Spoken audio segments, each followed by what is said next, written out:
Professor, 18 new cases in Sydney overnight, 17,000 tests, including the Croydon cluster, which we now know of. What is your reaction to those figures?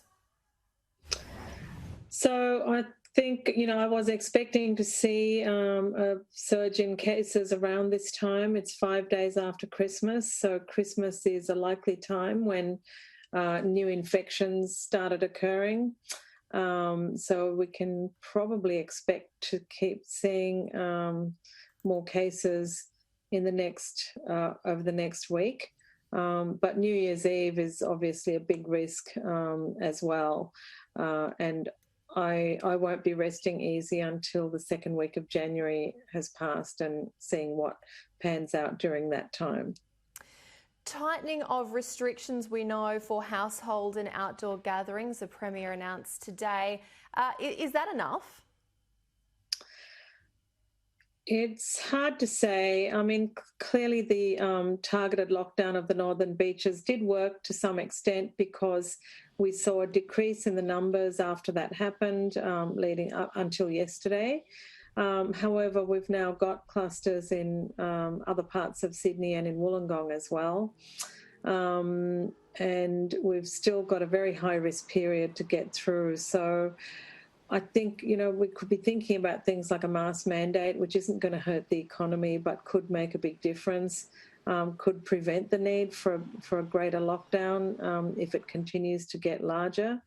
And we should perhaps also be thinking about whether we should be looking to expedite the vaccines being available, at least for frontline health workers and aged care workers, as well as potentially to use the vaccine as an outbreak control measure. Do you think it is time that masks are made mandatory? I personally am surprised that it hasn't been at this stage, particularly for churches or shopping centres, things like that.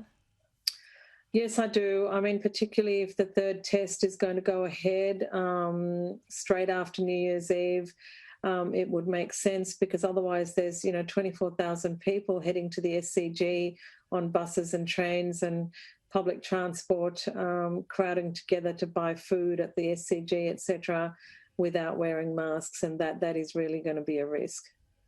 Do you think the SCG test should be going ahead here in Sydney? I think given the kind of confluence of different high-risk circumstances at the moment and the fact we've still got New Year's Eve coming up, which will also result in a surge in cases, I think it's quite risky. It would be better to do as we did with the Grand Prix in Melbourne and with the carols in the Domain, have them as virtual events where the event goes ahead, but with spectators watching on television rather than live. When the Premier was pressed on this morning at her press conference, she said that the best advice is outdoor ticketed seated events are safer than household gatherings. Is this correct, particularly when you're looking at what we're dealing with? I feel like we're on a knife's edge right now. We are indeed on a knife edge. And the problem with the cricket is not just, sitting at the cricket watching the match, it's also getting there. It's mass transit, people are crowding in on buses and trains without any mask mandate. The other events that happen at the cricket, including going to the bathrooms, because toilets, in the research has shown that toilets can be highly contaminated with the virus because the virus is shed in the faeces. So, and it's not just on surfaces, but also in the air, because flushing of the toilets aerosolizes the virus.